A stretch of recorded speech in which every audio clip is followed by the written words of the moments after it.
الحمد للہ رب العالمین والصلاة والسلام علی نبینا محمد ابن عبداللہ وصحبہ ومن تبعهم بإحسان الی یوم الدین اما بعد فاعوذ باللہ من الشیطان الرجیم بسم اللہ الرحمن الرحیم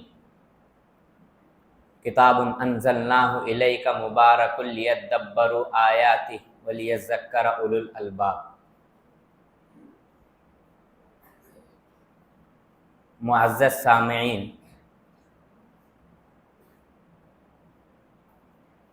آج کے اس درس میں، اس تقریر میں آپ کے سامنے قرآن مجید کے حقوق اور ہمارا رویہ اس بارے میں بتانے کی کوشش کروں گا۔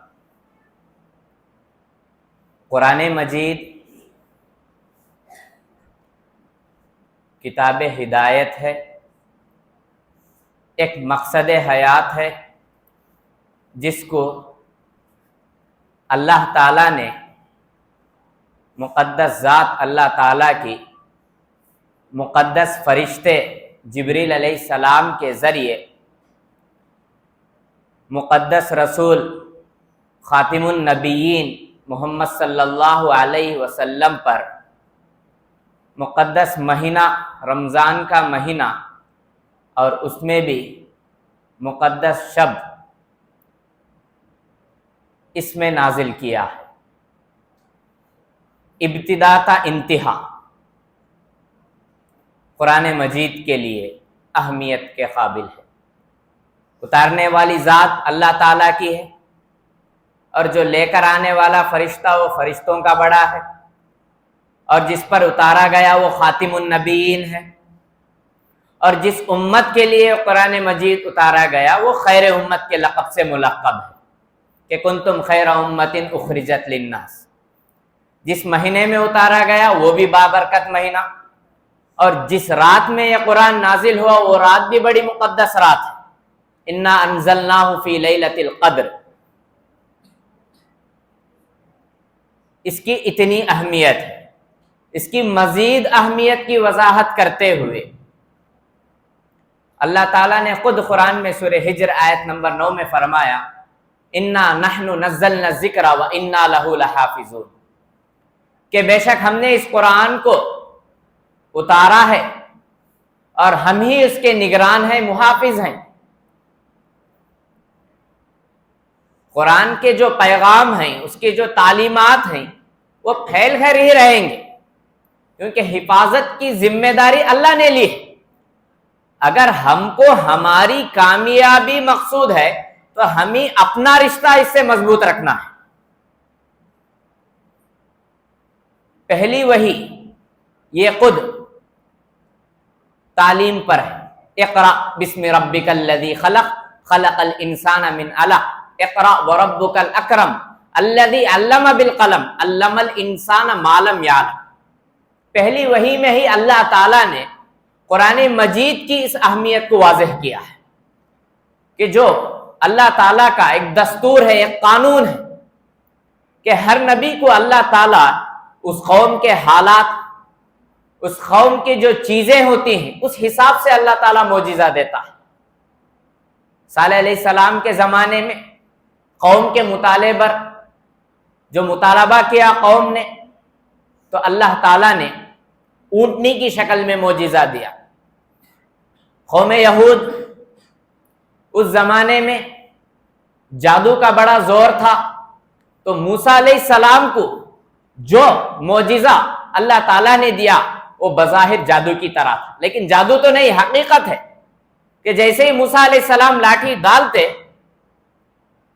تو دکھنے والوں کے لیے حقیقت میں وہ اژدہا بن جاتا تھا، سانپ بن جاتا تھا۔ پروپیگنڈا بھی ہوا کہ آؤ جادو کا مقابلہ جادو سے کیا جائے، تو یہ جادو نہیں تھی، اللہ تعالیٰ نے معجزہ عطا کیا تھا جادو کی شکل میں۔ حقیقت غالب آیا وہاں پر بھی۔ اور پھر عیسیٰ علیہ السلام کا زمانہ آیا تو لوگ میڈیکل فیلڈ میں ترقی کر رہے تھے کہ فلاں نے یہ تحقیق کی، فلاں نے یہ علاج کیا۔ میڈیکل فیلڈ کا بڑا غلبہ تھا اس زمانے میں، تو اللہ تعالیٰ نے عیسیٰ علیہ السلام کو جو معجزہ دیا وہ اسی شکل کا، اسی قسم کا تھا کہ اللہ کے حکم سے عیسیٰ علیہ السلام بیمار کو چھوتے اسے ٹھیک کر دیتے، کانا شخص ہے اس کے لیے کچھ دعا کرتے تو وہ ٹھیک ہو جاتا تھا۔ جس قوم میں جو چیزیں تھی اللہ تعالیٰ نے اسی قسم کا معجزہ دیا۔ اب یہ جو معجزات اللہ نے دیے وہ تقریباً حسی معجزے تھے، چھو کر فیل کر سکتے، ہم محسوس کر سکتے، لیکن جو معجزہ اللہ تعالیٰ نے نبی آخر الزماں محمد صلی اللہ علیہ وسلم کو عطا کیا وہ قرآن مجید ہے۔ یہ زندہ اور علمی معجزہ ہے، یہ رہتی دنیا تک کے مسائل کا حل ہے۔ یہ علمی معجزہ اللہ تعالیٰ نے آپ صلی اللہ علیہ وسلم کو عطا کیا ہے۔ کیوں؟ کیونکہ دنیا کی ترقی علم سے جڑی ہوئی ہے۔ ترقی چاہتے ہو تو علم کو لازم پکڑنا ہے۔ سائنٹیفک دور ہے، ٹیکنالوجی کا عروج ہے، ان سب حالات کا لحاظ کرتے ہوئے آپ صلی اللہ علیہ وسلم کو علمی معجزہ قرآن مجید کی شکل میں عطا کیا کہ دنیا فیوچر میں مستقبل میں علمی اڑان اڑنے والی ہے، کہ دنیا کی ساری ترقیات علم سے جڑی ہوئی ہے، علم کے بل بوتے پر دنیا کی ترقی منحصر ہے۔ یہی وہ کتاب ہے قرآن مجید۔ اب اگر ہم اندازہ لگائے ہمارا رویہ جو ہو رہا ہے قرآن کے ساتھ، اس کو بولنے کے بعد میں اس کے حقوق کی طرف جاتا ہوں۔ پہلے رویہ تھوڑا معلوم کر لیں کہ جس قوم کو جو معجزہ دیا گیا، آج کے حساب سے ہم اندازہ لگائیں، قوم یہود کو جو معجزہ دیا گیا موسیٰ علیہ السلام پر، لاٹھی وغیرہ، اس وقت جادو کا غلبہ تھا اس کے توڑ کے لیے، کہ آج بھی قوم یہود میڈیا کے ذریعے، اپنے مکر و فریب کے ذریعے حقیقت کو کچھ ہی لمحوں میں فسانہ بنا دیتے، کچھ ہی لمحوں میں حقیقت کچھ اور رہتی اس کو کچھ اور بنا کر پیش کر دیتے۔ ساری دنیا کا جو میڈیا کا جو سسٹم ہے وہ ان کے قبضے میں، پل بھر میں سیکنڈوں میں وہ حقیقت کو بدل کر رکھ دیتے۔ جو چیز میں وہ اس وقت غالب تھے آج بھی وہ مکر و فریب میں غالب ہے۔ عیسیٰ علیہ السلام کو جو معجزہ دیا گیا، آج بھی اگر اندازہ لگائے میڈیکل فیلڈ میں جس قدر ترقی عیسائیوں نے کی ہے دنیا کی کسی اور قوم نے کی ہے نہیں کی ہے۔ ہر دوسرے دن نیا علاج، نئی تحقیق، نئی تفتیش، کہ یہ تحقیق منظر عام پر آ رہی ہے، یہ علاج ہو رہا ہے، دنیا کو وہ لوگ یہ تحقیق سے تلاش کرا رہے ہیں کہ ہر دوسرے دن ان کے لیے ایک نئی چیز ہوتی ہے، نئی تحقیق وہ لوگ دنیا کے سامنے پیش کرتے ہیں کہ اس کا یہ علاج ہے۔ جتنے جتنے بیماریاں آتے جاتے ہیں وہ لوگ علاجوں کی تحقیق کرتے آ رہے ہیں۔ جس قوم کو اللہ نے جو معجزہ دیا آج بھی اس قوم اس میں غالب نظر آتی ہے، لیکن جو معجزہ قرآن مجید کی شکل میں اللہ تعالیٰ نے ہمیں عطا کیا ہے اس پر ہمارا رویہ کیا ہے، سوچنے کی اور غور و فکر کرنے کی بات ہے۔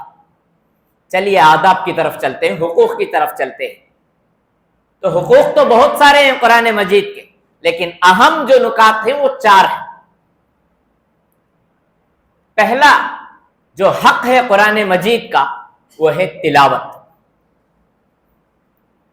پہلی وحی کے بعد دوسری وحی اللہ تعالیٰ یا ایھا المدثر قم فانذر کہتا ہے کہ چادر اوڑھنے والے کھڑے ہو جائیے اور ڈرائیے لوگوں کو۔ پھر تیسری وحی سورہ مزمل کی ہے، قم اللیل الا قلیلا، اس کے بعد کی جو آیتیں ہیں ورتل القرآن ترتیلا، سورہ مزمل کی آیتیں ہیں۔ تیسری وحی اللہ تعالیٰ فرماتا ہے ورتل القرآن ترتیلا، کہ تم قرآن کو ترتیل کے ساتھ پڑھو، غور و فکر کے ساتھ پڑھو۔ یہ تلاوت کا پہلا حق ہے۔ امام قرطبی علیہ الرحمہ نے لکھا ہے، کہتے ہیں حضرت عمر بن خطاب رضی اللہ عنہ کو صرف سورہ بقرہ پڑھنے کے لیے آج سے 10 سال ہو گئے۔ کیسے؟ کہ تلاوت کے جو آداب ہیں اس کا لحاظ رکھتے ہوئے انہوں نے پڑھا ہے کہ پہلے تلاوت کرتے، صحابہ کرام کے بارے میں مشہور ہے کوئی بھی آیت تلاوت کرتے تو پہلے اس پر عمل شروع کر دیتے۔ یہ آیت وَيَوْمَ يُعْرَضُ الَّذِينَ كَفَرُوا عَلَى النَّارِ، حضرت عمر بن خطاب رضی اللہ عنہ بار بار اس آیت کی تلاوت کرتے اور زار و خطار روتے جاتے تھے۔ یہ ہے تلاوت کرنے کا طریقہ، گہرائی کے ساتھ، غور و فکر کے ساتھ کہ قرآن ہم سے کیا چاہتا ہے، قرآن اس آیت میں ہم سے کیا مطالبہ کرتا ہے۔ کبھی ہم نے اس طرح پڑھا ہے؟ کم از کم ایک آیت ہی صحیح اپنی زندگی میں کہ قرآن اس آیت کے ذریعے ہم سے کیا مطالبہ کرتا ہے، ہم سے کیا چاہتا ہے، کیا پیغام ہے اس قرآن کا، اس آیت کا کیا پیغام؟ یہ ہے تلاوت۔ گہرائی کے ساتھ پڑھنے کو تلاوت کہتے ہیں، آسان الفاظ میں گہرائی کے ساتھ پڑھنے کو تلاوت کہتے ہیں۔ پہلا حق تو ہوا قرآن مجید کا، تلاوت کا۔ چلو اس حق کے اعتبار سے اگر تجزیہ کیا جائے تو اکثر مسلمان تلاوت کرتے نظر آتے ہیں، سال بھر نہ صحیح، رمضان میں تو موسم مسلمان بن جاتے، پڑھتے ہی کوشش کرتے ہیں، ایک سے زائد قرآن پڑھنے کی کوشش کرتے ہیں، ختم کرنے کی کوشش کرتے ہیں، الحمدللہ۔ پھر دوسرا حق جو قرآن مجید کا ہے وہ غور و فکر کا ہے۔ تلاوت کے بعد ہی اس کا مرحلہ آتا ہے غور و فکر کرنے کا۔ آج ہم فخر کرتے ہیں کہ ساری دنیا میں سب سے زیادہ چھپنے والی، سب سے زیادہ پرنٹ ہونے والی، سب سے زیادہ جس کے پرنٹنگ پریس ہیں، منظر عام پر جو چیز سب سے زیادہ جو کتاب آتی ہے وہ قرآن مجید، کہ ساری دنیا میں سب سے زیادہ جو کتاب چھپتی ہے، سب سے زیادہ جو کتاب پڑھی جاتی ہے وہ قرآن مجید ہے۔ ہاں، فخر کے لائق بات ہے، فخر کرنا چاہیے الحمدللہ، لیکن دوسری جانب اگر ہم غور کریں تو سب سے زیادہ بغیر سمجھے، بغیر اس کے آیتوں پر غور کرے، بغیر قرآن ہم سے کیا چاہتا ہے، کیا قرآن کا اس آیت میں ہم سے مطالبہ ہے، یہ آیت ہمیں کیا پیغام دے رہی ہے، بغیر سمجھے، بغیر غور و فکر کرے پڑھے جانے والی کتاب بھی قرآن مجید ہی ہے۔ جہاں ہم فخر کرتے ہیں وہی افسوس کا بھی مقام ہمارے لیے کہ ہم سے کیا قرآن چاہتا ہے، نزول کا کیا مقصد ہے، آیتوں کا کیا ہے، یہ سورتیں 30 پارے، ہر آیت میں غور و فکر کا پیغام قرآن دیتا ہے۔ جیسا کہ جو میں نے آیت آپ کے سامنے سورہ صاد کی پڑھی، کتاب انزلناہ الیک مبارک لیدبروا آیاتہ ولیذکر اولو الالباب، کہ ایسی کتاب ہے جو بڑی بابرکت کتاب ہے، جس کو ہم نے اتارا ہے، نازل کیا ہے، لیدبروا آیاتہ، تاکہ تم اس کے آیتوں میں غور و فکر کرو، ولیذکر اولو الالباب، اور عقل مند ہی اس میں نصیحت حاصل کرتے ہیں۔ سورہ محمد، اس میں اللہ تعالیٰ فرماتا ہے مزید جھجوڑتے ہوئے، سوالیہ نشان کرتے ہوئے، افلا یتدبرون القرآن ام علی قلوب اقفالها، کیا تم قرآن میں غور و فکر نہیں کرتے کہ قرآن تم سے کیا چاہتا ہے، قرآن ہم سے کیا مطالبہ کرتا ہے، کیا کبھی تم نے سوچا ہے، غور و فکر کیا ہے، یا تمہارے دلوں پر تالے لگے ہوئے ہیں؟ تالے لگے ہوئے ہیں یا تم قرآن میں غور و فکر کر رہے ہیں؟ سوال دے رہا ہے آپشن کے ساتھ، یا تو یہ چاہیے کہ ہم غور و فکر کریں، اگر نہیں کر رہے ہیں تو دیکھیے کہ تمہارے دلوں پر تالے نہ لگ چکے ہیں۔ جگہ جگہ اللہ تعالیٰ فرماتا ہے افلا تعقلون، افلا تذکرون، کیا تم عقل نہیں رکھتے، کیا تم نصیحت حاصل نہیں کرتے؟ لیکن ہمیں پڑھنے کے بعد غور و فکر کرنے کا مرحلہ اتنا وقت کہاں ہے ہمارے پاس؟ ہم سمجھتے ہیں کہ ہماری 24 گھنٹے کی جو زندگی ہے، جو یومیہ لائف ہے ہماری، پوری شیڈول ترتیب کے ساتھ صبح سے شام تک میں مصروف رہتا ہوں، بلکہ ایسا دکھاتے ہیں کہ ساری دنیا کی جو عظیم ذمہ داری ہو میرے کندھوں پر ہے، ایسا کچھ ہم محسوس کراتے ہیں، اور یہ اپنے آپ کو تسلی دے لیتے ہیں کہ مجھے صبح سے شام تک ذمہ داریاں ہیں، کام کاج ہے، ملازمت ہے، اب شام آنے کے بعد گھر بار کو دیکھنا ہے، گھر کے ذمہ داریاں ادا کرنا ہے، اب میرے پاس وقت کا ہے۔ ایسا نہیں ہے، قرآن خود کہتا ہے، سورہ بقرہ کی آیت ہے، لا یکلف اللہ نفسا الا وسعہا، کہ اللہ تعالیٰ کسی بھی انسان کو اس کی طاقت سے زیادہ اس پر بوجھ نہیں ڈالتا، جتنا وہ اٹھا سکتا ہے، جتنے اس کے کندھوں پر طاقت ہے اتنا اس پر بوجھ ڈالتا ہے۔ کوئی بھی انسان یہ نہیں سمجھنا، کوئی بھی انسان یہ تصور ہی نہیں کرنا کہ ساری دنیا کی تکلیف مجھ پر ہے، میں سب سے زیادہ مصروف ہے، ایسا نہیں۔ لا یکلف اللہ نفسا الا وسعہا، کہ اللہ تعالیٰ کسی بھی انسان کو اس کی طاقت سے زیادہ، اس کے بوجھ سے زیادہ اس پر تکلیف نہیں دیتا، جتنا وہ اٹھا سکتا ہے، جتنا اس کے پاس طاقت ہے اتنا ہی اس پر دیتا ہے، ذمہ داری ادا کرتا ہے۔ تو اس آیت کی روشنی میں صحابہ کرام کی زندگیاں ہمارے لیے گواہ۔ ایک واقعہ، عباد ابن بشر رضی اللہ عنہ اور عمار بن یاسر رضی اللہ عنہ جنگ کے موقع پہ ان کی نگرانی مقرر تھی ایک مقام پر۔ دیکھا کہ رات طویل ہے، رات تو زیادہ ہے، اگر ہم دونوں مل کر جاگیں گے تو ہو سکتا ہے کہ 12-1 بجے کے بعد دونوں کو نیند آ جائے اور دونوں سو جائیں۔ ایسا نہ ہو کہ ہم باری طے کر لیتے ہیں، آدھی رات تک تم جاگتے رہنا اور دشمن کے آنے کی خبر کرنا، نگرانی کرتے رہنا، باقی آدھی رات میں جاگتا ہوں۔ دونوں نے طے کیا، پھر کہا پہلے کون جاگیں گے؟ تو عباد بن بشر رضی اللہ عنہ نے کہا پہلے میں جاگتا ہوں، پھر پچھلی رات جو ہوتی ہے، آخری جو رات کا دوسرا حصہ ہے، تم جاگ لینا۔ یہ کہہ کر عمار بن یاسر رضی اللہ عنہ سو گئے اور عباد بن بشر رضی اللہ عنہ جاگتے ہوئے دیکھا کہ چلو وقت اچھا ہے، موقع اچھا ہے، قرآن کی تلاوت میں لگ جائے۔ نماز کی رکعت باندھے اور تلاوت شروع کر لی۔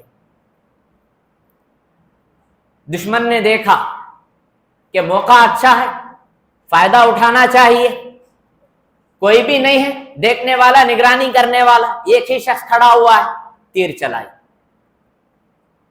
ایک تیر، پھر دیکھا کوئی اثر نہیں ہے، ایکٹیونس نہیں ہے، کچھ بھی ٹھس سے مس نہیں ہے، دوسری تیر، تیسری تیر،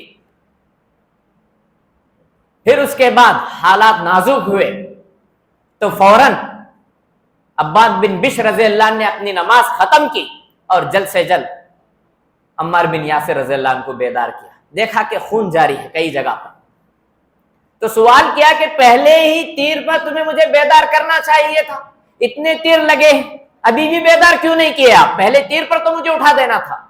تو جواب دیتے ہیں ابو داؤد 109 پر 8 روایت نمبر، کنت فی سورۃ اقرأھا فلن احب ان استطیع ان اخطأ،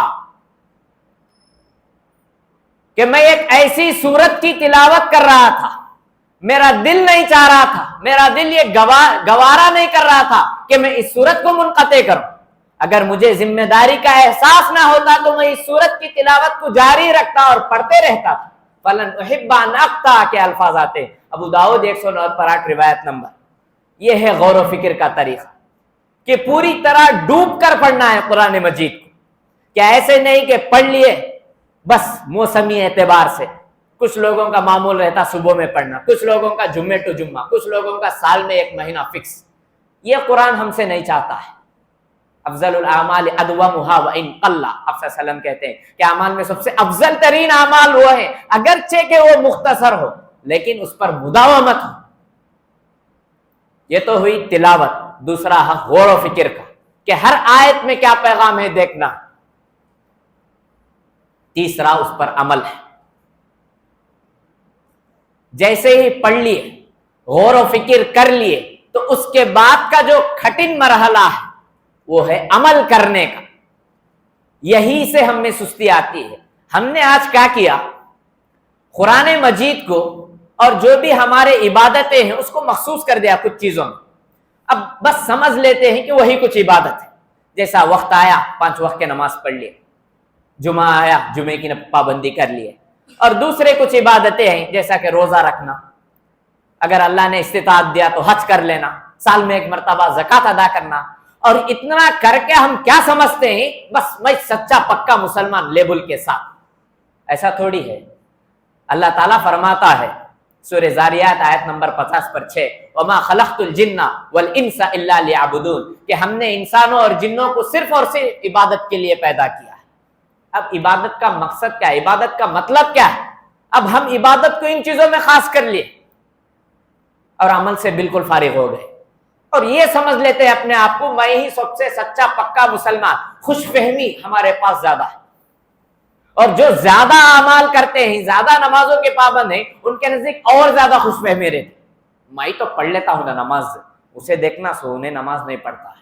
یہ خوش فہمی کو پہلے مٹانا ہے، کیونکہ جو عبادت کا جو مطلب ہے، اس میں امام قرطبی علیہ الرحمہ نے اپنی تفسیر میں لکھا ہے کہ عبادت جو وما خلقت الجن والانس الا لیعبدون، جو سورہ زاریات میں اللہ کہا ہے کہ عبادت کا مطلب صرف چند چیزیں جس کو ہم نے گھیرے رکھا ہے، مخصوص کر دیا، یہ نہیں ہے، بلکہ عبادت میں حقوق، معاملات، اور اس کے بعد ہماری تجارتی زندگی، اغراض و مقاصد، کہ ایک مومن ہونے کے ناطے اس کا مقصد کیسا ہونا ہے، اس کی زندگی کیسی ہونی چاہیے، اس کے سلوک جو ہونا ہے معاشرے کے ساتھ کیسا ہونا ہے، دوسرے افراد کے ساتھ کیسے ہونا ہے، یہ ساری چیزیں عبادت میں شامل ہیں، یہ ساری چیزیں عمل میں شامل ہیں۔ لیکن ہم ان چیزوں کو کنارہ کرتے ہیں، بس 4-5 مخصوص چیزوں کو لے کر اپنے آپ کو نعرہ لگاتے ہیں اسلام کا۔ عمل کا مطلب یہ ساری چیزیں عمل میں آتی ہیں، اور عمل کے لیے جو بھی ہم عمل کرنا چاہیں تو کچھ لوگوں کے اعتراض ہوتا ہے کہ اب میری عمر بڑھ گئی ہے، اب مجھ پر ذمہ داریاں زیادہ ہے، اب میرے لیے کام کاج زیادہ ہے، یا کچھ اور بھی کچھ اچھے انداز سے اس کا بہانہ بناتے ہیں کہ اب مجھے پڑھنا کہاں سے آتا، قرآن کو یہ عمر میں کہاں سے مشق کر سکتا ہوں، یہ عمر میں قرآن میں غور و فکر کیسے کر سکتا ہوں؟ یہ عمر میں مجھے کون پڑھائے گا؟ قرآن کی تلاوت کے لیے، غور و فکر کے لیے اور تعلیم کے لیے عمر کی کوئی قید نہیں ہے. اچھی طرح یاد رکھنا ہے، شوق کی ضرورت ہے. قرآن مجید کی تعلیم کے لیے عمر کی کوئی قید نہیں ہے، شوق کی ضرورت ہے. حسان بن ثابت رضی اللہ عنہ جب ایمان لائے تو 60 سال تھی ان کی عمر جب انہوں نے ایمان لایا، جب انہوں نے اسلام قبول کیا. اس کے بعد انہوں نے اپنی زندگی دی اسلام کے لیے. ابو ہریرہ رضی اللہ عنہ جب ایمان لائے تو یہ بھی جوانی کے عالم میں تھے، وہ بھی 7 ہجری کے بعد ایمان لائے. اس کے بعد انہوں نے اپنی زندگی اس کے لیے وقف کر دی. احادیث رسول جمع کرنا، اس کے خاطر صبح و شام آپ صلی اللہ علیہ وسلم کی محفل میں لگے رہتے تھے. یادداشت کی کمی ہونے کی بھی شکایت کی کہ مجھے یاد نہیں ہوتا، صبح میں سنتا ہوں پھر جاتا ہوں تو بھول جاتا ہوں. تو آپ صلی اللہ علیہ وسلم نے دعا کی. اس کے بعد انہوں نے راتوں کو تقسیم کیا 3 حصے میں. ایک رات کا ایک حصہ وہ آرام کر لیتے، دوسرا حصہ وہ عبادت کرتے، اور تیسرا حصہ انہوں نے مخصوص کر دیا تھا کہ مجھے اس میں احادیث رسول کو جمع کرنا ہے. تب چل کر دنیا کے سامنے سب سے زیادہ اگر احادیث جمع ہے تو ابو ہریرہ رضی اللہ عنہ 5000 سے زیادہ احادیث ہے، سب سے زیادہ. حالانکہ ایمان لائے وہ خیبر کے بعد 7 ہجری کے بعد وہ ایمان لائے، لیکن سب سے زیادہ احادیث رسول انہی سے مروی. یہ کیسے ہوا؟ یہ عمل کے شوق کی وجہ سے ہوا ہے. عمل کے لیے عمر کی کوئی قید نہیں، بس دل سے ہونا ہے. مجھے ڈر ہے دل زندہ تو نہ مر جائے، کہ زندگانی عبارت ہے تیرے زندہ رہنے سے. اگر دل زندہ ہے، ہم کو دستک دے رہا ہے تو عمل ہو سکتا ہے. شوق کی ضرورت ہے، شوق پیدا کرنا ہے. اس کے بعد کا جو مرحلہ آتا ہے وہ ہے تبلیغ کا. پہلے تلاوت، اس کے بعد غور و فکر، اس کے بعد کا جو مرحلہ ہے عمل، عمل کے بعد چوتھا مرحلہ تبلیغ کا آتا ہے. یہ بھی بڑا اہم مرحلہ ہے. عمل کے بعد اگر تبلیغ کا کام کریں گے، دعوت کا کام انجام دیں گے تو ہماری زبان میں تاثیر رہے گی. اگر ہم کچھ بولیں گے تو وہ اثر انداز ہوگی. اگر خود عمل نہیں کریں گے تو سامنے والا انگلیاں اٹھا سکتا ہے. شیخ پہلے عمل کرے نہیں لیکن بہترین خلوص کے ساتھ دعوت دے رہے ہیں. وہ یہ نہیں دیکھتا کہ میرے دل میں کیا ہے، وہ دیکھتا کہ میرا عمل کیسا ہے. آج سب سے زیادہ ہم بدنام اسی وجہ سے کہ غیر جو ہو رہے ہیں، جو بھی غیر مسلم ہیں، یہود ہیں، جو بھی دنیا کی قومیں ہیں، وہ مسلمانوں کو دیکھتے ہیں. کیونکہ کوئی کتاب خود نہیں بولتی. قرآن مجید خود تو نہیں بول سکتا، کوئی کتاب خود نہیں بولتی، حدیث خود پڑھ کر نہیں سنائے جا سکتے. بولنا ہے تو ہمارے اعمال بولنا ہے. وہ دیکھتے ایک مسلمان کیسا ہے، اس کی زندگی کیسی ہے، اس کا اٹھنا بیٹھنا کیسا ہے. وہ دیکھتا ہے انیس نماز نہیں پڑھتا، انیس کانکی بھٹکتے رہتا ہے، اس کی زندگی برابر نہیں، قول و عمل میں تضاد ہے، جھوٹ یہ بھی بولتا ہے، دھوکہ یہ بھی دیتا ہے. مجھ میں اور اس میں کیا فرق ہے؟ یہی کچھ ہو رہا ہے. تبلیغ کی بڑی اہمیت ہے. جب